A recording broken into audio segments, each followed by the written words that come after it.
الحمد لله الحمد لله كفى وسلام على عباده الذين اصطفى أما بعد فأعوذ بالله من الشيطان الرجيم بسم الله الرحمن الرحيم ولا تركنوا إلى الذين ظلموا فتمسكم النار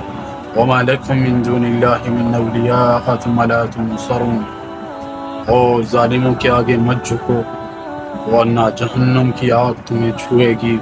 اور اللہ سبحانہ و تعالیٰ کے علاوہ تمہارا کوئی مددگار نہیں ہوگا، نہ ہی تمہاری مدد کی جائے گی۔ اس آیت طیبہ میں اللہ سبحانہ و تعالیٰ اہل ایمان کو یہ نصیحت فرما رہے ہیں کہ وہ ظالموں کے ساتھ میل جول، ان سے پیار محبت نہ رکھا جائے ورنہ جہنم کی آگ کا ایندھن بننا پڑے گا۔ لا ترکنو رکون سے مشتق ہے، جس کے معنی ہیں دلی محبت اور قلبی میلان کے۔ مطلب یہ ہوا کہ ظالموں کی مداحنت اور خوشامد مت کرو۔ اکرمہ کہتے ہیں کہ ظالموں کی اطاعت ہرگز مت کرو۔ امام بیضاوی رحمۃ اللہ علیہ فرماتے ہیں کہ ظالموں سے تھوڑا سا بھی قلبی میلان مت رکھو ان کے ساتھ۔ اور امام قرطبی رحمۃ اللہ علیہ فرماتے ہیں کہ ظالموں پر اعتماد، ان پر بھروسہ اور ان کے کاموں سے مطمئن ہونے سے اللہ سبحانہ و تعالی منع فرما رہے ہیں۔ اور تم ظالموں کے آگے مت جھکنا، اور ورنہ اللہ کے علاوہ تمہارا کوئی مددگار نہیں ہوگا اور نہ ہی تمہارا کوئی پرسان حال ہوگا۔ اس سے یہ بات واضح ہو گئی کہ بد مذہبوں کے ساتھ بیٹھنا، ان کی مجالس اختیار کرنا، ان کی مجالس میں شرکت کرنا اور ان کی مدد کرنا یہ عذاب الہی کا باعث ہے۔ آج ہم اپنی نادانی سے اس کی صحبت کو بے ضرر خیال کرتے ہیں اور اپنی زیادہ لوحی سے بے دھڑک ان کے پاس آمد و رفت رکھتے ہیں، لیکن ہمیں یہ معلوم نہیں، لیکن ہمیں یہ پتہ نہیں کہ وہ لوگ ایک موقع کی تلاش میں ہوتے ہیں، ایک موقع کی تاڑ میں ہوتے ہیں، جب وہ پھونک مار کر آپ کے ایمان کے شمع کو کھول کر۔ لہذا بد مذہبوں کی صحبت سے احتراز کرو، اپنے ایمان کی حفاظت کرو۔ بد مذہبوں کی سنگت اور رفاقت گویا کہ ان کو تقویت پہنچانا ہے۔ ہماری تائید، ہماری نصرت ان لوگوں کے لیے ہونا چاہیے جو صحیح عقیدے کا لمبردان ہو، جو اپنی عملی زندگی میں عدل و انصاف کی قدروں کو سربلند رکھنا چاہتے ہیں، جو اور مذاہب باطلہ کی فرقہ بازیاں، سیاسی جتھہ بندیاں اور قبائلی تعلقات یہ ملت کے لیے تباہ کن ہے اور اس کے شیرازے کو بکھیرنے کے مترادف ہے۔ اللہ کے نبی صلی اللہ علیہ وسلم کی سخت وعید ہے ایسے شخص کے بارے میں جو ظالموں کی مدد کرتے ہیں۔ اللہ کے نبی صلی اللہ علیہ وسلم نے فرمایا، من آذى مؤمنا فقد آذاني ومن آذاني فقد آذى الله تعالى ومن آذى الله تعالى فليتبوأ مقعده من النار۔ فإذا كان يوم القيامة يتعلق المظلوم بالظالم والخصم بالخصم يقول بيني وبينك العادل في حكمه ويعلم الظالمون ماذا يفعل بهم حين يؤخذ من حسناتهم ويدفع إلى مظلومهم۔ اس حدیث میں اللہ کے رسول صلی اللہ علیہ وسلم کھلے طور پر صاف طور پر یہ فرما رہے ہیں، جس نے کسی مومن کو تکلیف دی اس نے مجھے تکلیف دی، جس نے مجھے تکلیف دی اس نے اللہ سبحانہ و تعالیٰ کو تکلیف دی، اور جس نے اللہ سبحانہ و تعالیٰ کو تکلیف دی اسے اپنا ٹھکانہ جہنم میں تلاش کرنا چاہیے۔ یاد رکھو کہ کل قیامت کے دن مظلوم ظالم سے اور خصم کے ساتھ چمٹ جائیں گے اور وہ یہ کہیں گے آج ہمارے اور تمہارے درمیان ایک عادل بادشاہ کا فیصلہ ہوگا۔ اس وقت ظالم لوگ جان لیں گے کہ ان کے ساتھ کیا کیا جائے گا، جس وقت ان کی نیکیوں کو ان سے چھین کر مظلوموں کو دے دیا جائے۔ حضرات گرامی قدر، اس سے بڑھ کر سزا، اس سے بڑھ کر وعید کیا ہو سکتی ہے کہ ایسا شخص اللہ کے نزدیک اور رسول اللہ صلی اللہ علیہ وسلم کے نزدیک قابل نفرت اور قابل مذمت ہے، اور ایسے شخص کے نیکیوں کو چھین کر مظلوم کو دے دیا جائے۔ دوسری حدیث میں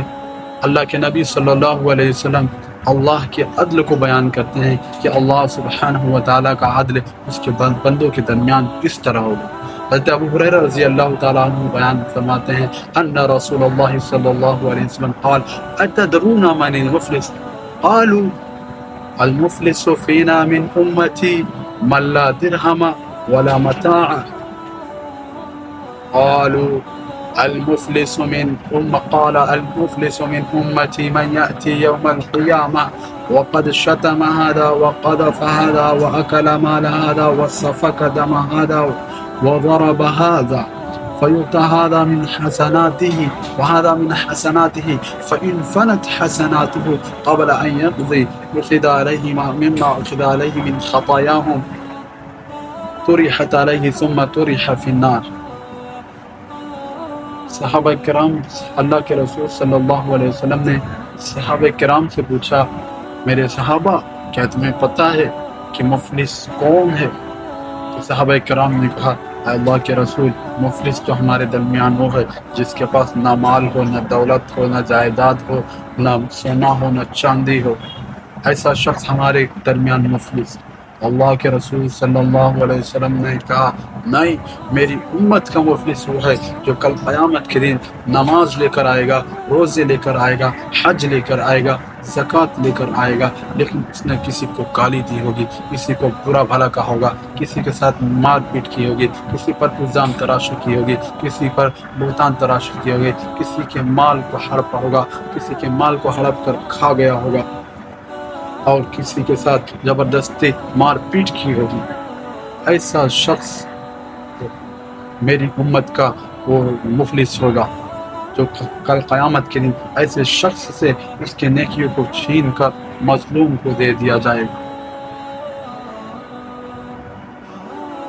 اور اسے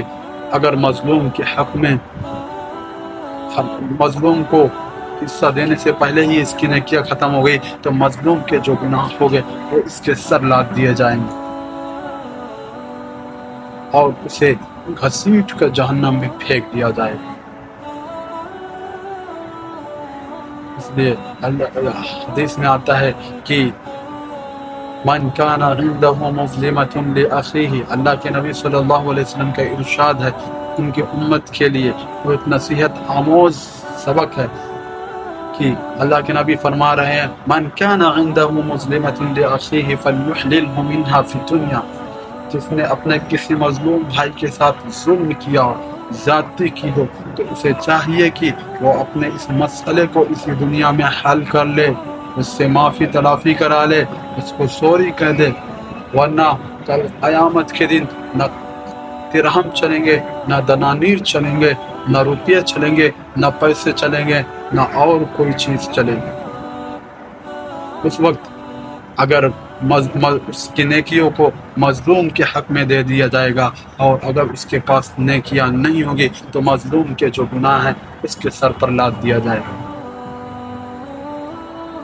حکایت میں آتا ہے کہ ایک ظالم شخص ایک متقی عالم سے ملاقات کے ارادے سے نکلا، تو جب وہ ان کے پاس پہنچتا ہے تو عالم شخص نے اپنے چہرے کو کپڑے سے ڈھانپ لیا۔ تو اس کا بیٹا تھا جو دیکھا تو بڑا ناگوار لگا اسے، تو اس نے سامنے والے شخص یعنی ظالم سے کہا کہ میرے والد کی طبیعت ناساز ہے، اس لیے میں معذرت خواہ، اس لیے انہوں نے اپنے چہرے کو ڈھانپ لیا۔ تو عالم صاحب فوراً بول پڑے، فوراً جواب دے دیا کہ نہیں، ہرگز نہیں، الحمدللہ میں بخیر و عافیت ہوں، صحیح سلامت ہوں، لیکن تو ظالم ہے، اس وجہ سے میں تجھ سے نفرت کرتا ہوں، تیرا ظلم کی وجہ سے میں نفرت کرتا ہوں۔ اس بات کا اس پر ظالم پر ایسا اثر پڑا کہ اس نے فوراً اپنے ظلم سے توبہ کر لی، اور اللہ سبحانہ و تعالیٰ نے ظالم کو ظلم کی توبہ کی وجہ سے اور شیخ کو ظلم کی نفرت کی وجہ سے دونوں کو بخش دیا، دونوں کے گناہ معاف فرما دیا۔ تو میرے بھائیوں، اور دوسری حکایت میں ہے کہ ایک مظلوم شخص تھا اور ایک ظالم شخص تھا۔ ظالم نے مظلوم پر بہت ظلم کیا، وہ اس کا ظلم برداشت کرتا رہا۔ پھر ایک دن مظلوم نے ظالم سے کہا، میں تیرے ظلم کو 4 چیزوں سے خوشگوار سمجھتا ہوں کہ موت ہم دونوں کو آنی ہے، کل قیامت کے دن ہم دونوں کو اللہ سبحانہ و تعالیٰ کے سامنے کھڑا ہونا ہے، ہمارا اور تمہارا درمیان، ہمارا اور تمہارا فیصلہ ایک عادل بادشاہ کرے گا، اور ہم دونوں کو اپنی قبر میں جانا ہے۔ اس وجہ سے میں تیرے ظلم کو برداشت کر رہا ہوں۔ اللہ کے حضرت عمر رضی اللہ تعالیٰ عنہ سے کسی نے پوچھا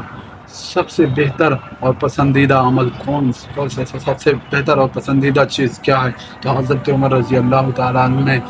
بیان کیا اللہ کے رسول صلی اللہ علیہ وسلم، انفع الناس للناس، سب سے بہترین وہ ہے جو لوگوں کو نفع پہنچائے، لوگوں کو نفع رسانی کے کام آئے۔ اور پھر پوچھا سب سے بہترین عمل کون سا ہے؟ تو اللہ کے نبی صلی اللہ علیہ وسلم نے فرمایا ادخال السرور علی قلب المؤمن یطرد عنہ جوعا او کشفا او قربا او یقضی له دینا۔ کسی مومن کے دل کو خوش کرنا، اس سے اس کی تکلیف بھوک کو ختم کرنا، اس سے اس کی تکلیف کو ختم کرنا، اس سے اس کے قرض کو ادا کر دینا، یہ سب سے بہترین عمل ہے۔ اور دوسری حدیث میں اللہ کے نبی نے فرمایا من فرج عن مسلم کربۃ فی الدنیا فرج اللہ عنہ کربۃ من کرب یوم القیامہ۔ جس نے کسی ایمان والے کی تکلیف کو اس دنیا میں دور کیا، کل بروز قیامت اللہ سبحانہ و تعالی اس کی تکلیف کو اس سے دور فرمائیں گے۔ تو میرے بھائیوں، ہم اس دنیا میں ہم ظالموں کا ساتھ دینے والا نہ بنے، بلکہ مظلوموں کے حامی بنے۔ ہماری مدد، ہماری اعانت، ہماری نصرت ان لوگوں کے لیے ہونا چاہیے جو مظلوم ہیں، اور ہم ظالموں کے آگے جھکنے والا نہیں بنے، ظالموں کے آگے جھکنے والے نہ بنے، ان کی خوشامد کرنے والے نہ بنے، ان کی چاپلوسی کرنے والے نہ بنے، بلکہ ہم مظلوموں کے حامی بنے، ان کے ناصر بنے۔ اور ایسے شخص کا حامی ہونا کل قیامت کے دن اللہ سبحانہ و تعالیٰ پھر ہمارے حامی ہوں گے، ہمارے ساتھی ہوں گے، جس سے اللہ سبحانہ و تعالیٰ کا رفاقت نصیب ہو جائے گی، جس کے اللہ سبحانہ و تعالیٰ کی معیت نصیب ہو جائے گی۔ اس کا بیڑا یقیناً اس دنیا میں بھی پار ہے، اور کل قیامت کے دن بھی اس کا بیڑا پار ہوگا۔ اس لیے ہم یہ عہد کریں، ہم یہ کریں کہ ہم ظالموں کا کسی بھی قیمت پر ان کا ساتھ نہیں دیں گے، ان کی معاونت نہیں کریں گے، ان کے ساتھی نہیں بنیں گے، اور بدعقیدہ لوگوں سے ان کی صحبت سے احتراز کریں گے، ان کی صحبت سے اپنے آپ کو بچائیں گے۔ اکتفی بہذہ الکلمات، اللہ تعالیٰ کہنے سننے سے زیادہ عمل کرنے کی توفیق عطا فرمائے۔ سبحان